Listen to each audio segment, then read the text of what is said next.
Hi there, everybody. This is Auntie and Honey. I am on a marathon up in this crap. I'm up in this marathon up on this piece. I'm hoping that you all are enjoying these videos. If I had combined all these videos together, we would be out here all freaking night. And I ain't got it to do because I need to be in the bed at least 10 o'clock. Anyway, everybody, I am here to do my review of 90 Day Fiancé Season 9, Episode 4. A boy's best friend is his mother, and we're talking about Kara and I can never say his name right.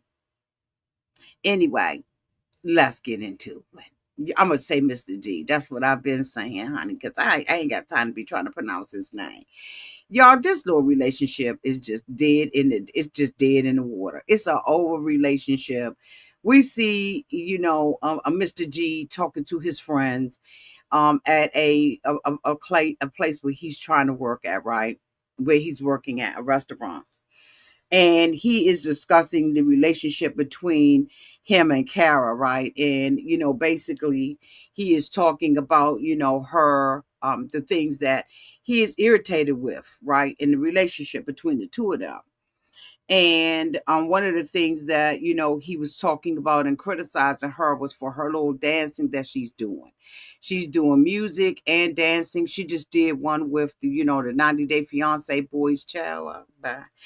And I didn't look at it. If y'all did, let me know down in the chat. But she is, trying to pursue her career while not really supporting his career. And I'm just going to go here and keep it funky. I didn't think that I would ever say that.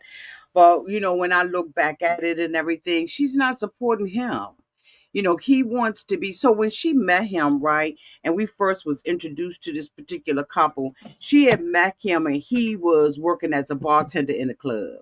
Now, I guess maybe because he is a father now, he feels like he's above working in a club to make a living for him and his family. I don't know. But, this is where we are with this particular relationship between the two of them. And so he is telling his friend that, the two of them haven't been intimate and they've been sleeping in separate rooms for about, 3 months. And, he really wants to be reunited with her. But because of the arguments and the disagreement and lack of money, that will always cause problems in a relationship, in my opinion. And so, meantime, and in between time, we see her at rehearsals with her girlfriends, and she is hoping that he is going to come, and support her. And his friend, at the restaurant, was telling him, you need to make sure you support her, try to make sure you can be there, XYZ, knick-knack, patty, or give a dog a bone. So, he's just trying to, share to give him the best advice, right, from a male's perspective, that he should just really try to be there for her and support. And she is hoping that he is going to support. Child, next thing you know, honey, the bottom fell out. Next thing you know, she is indicating that he moved out.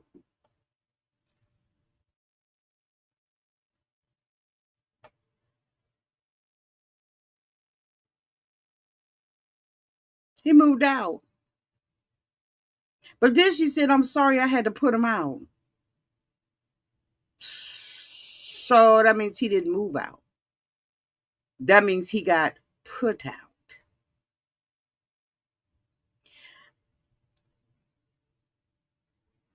She says that she was in a conversation, having a conversation. And he asked her who she was talking to. She was giggling and laughing and kikiing and caw-cawing. And she said, none of your business. It's none of your business.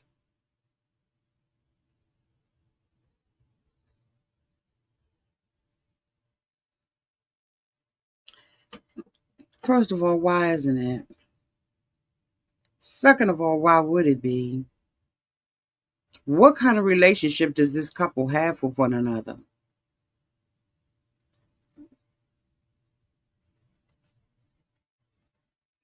That she would sit and tell her husband, it's none of your business. When you say stuff like that, you looking for an argument. In my opinion, you looking to be nasty. You're looking to be ornery. You're looking to be combative.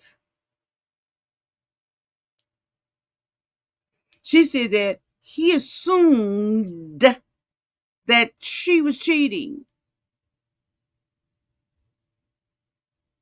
Well, what were you saying? Because don't nobody think you're cheating, overhears your conversation and the way you carrying yourself, and then accuse you of cheating unless some of your conversation would lead one to believe that you in a full-fledged relationship with somebody. Girl, don't play. She is or has been, in my opinion, trying to come off as the stable one, the one who is the glue, who is holding this relationship together, the one who is financially upholding this relationship and this family. Yeah, that's how she's been coming off. But when she made that comment, I was like, you're probably a mean girl. She probably was talking to one of the 90-Day Fiancé dudes, Rob or Josh or whoever the hell else she was talking to. And he probably was overhearing some of the conversation. Now, is he immature? Yes. But when she met him, he was a bartender in the Dominican Republic and he moved. Was it he moved there from Venezuela? Hold on.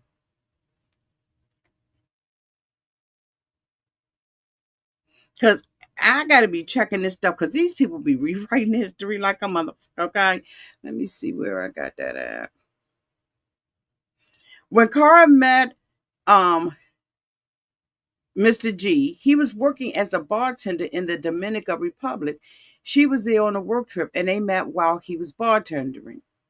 Their relationship quickly turned romantic, and despite their age difference, Cara being older, they kept in touch and got married. He was originally from Venezuela, but he had relocated to the DR due to the political and economic crisis in his home country. His charm, good looks, and sweet demeanor caught Cara's attention almost immediately. She knew that she was getting a man with no ambition. And now he got one. But he don't have nothing to back up wanting to be a pilot. See, so he's still a little kid. If we all remember, he was living with his brother, won't he? Okay? Exactly, Tanya. I used to say that all the time. Never bring your vacation, your vacation souvenir home and think it's going to be a husband or wife.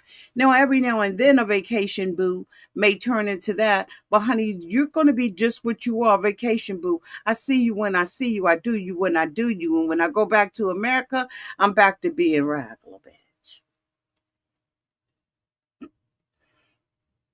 She knew he was a kid when she met him.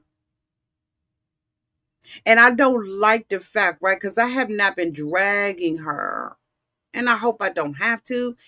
But now she's acting like she's all up here. And I don't understand it.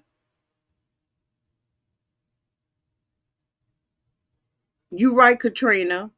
Katrina said she looks down on him. It's okay for her to pursue her dreams and not him.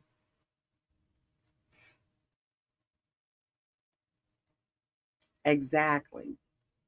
This is where we at with this. His friend was really trying to talk to him. He was like he want to be back connected. I think that the both of them want to be back connected, right? But I don't think that it's the best thing for them.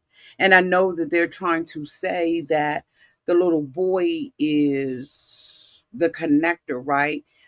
They want to stay married for the little boy, but sometimes kids experience trauma because you do stay together. Sometimes it's best to split. That's the end of my review on them. I ain't got a whole bunch to talk about them about, right? I ain't gonna hold y'all. But thank y'all so much for being here. Y'all, let's keep this conversation going on in the chat. You all let me know what you feel about this, and then we'll talk about it later on. Until I meet with y'all again, y'all be safe out there in the street and in the water. We got one more video, so hang on in there. Bye, y'all.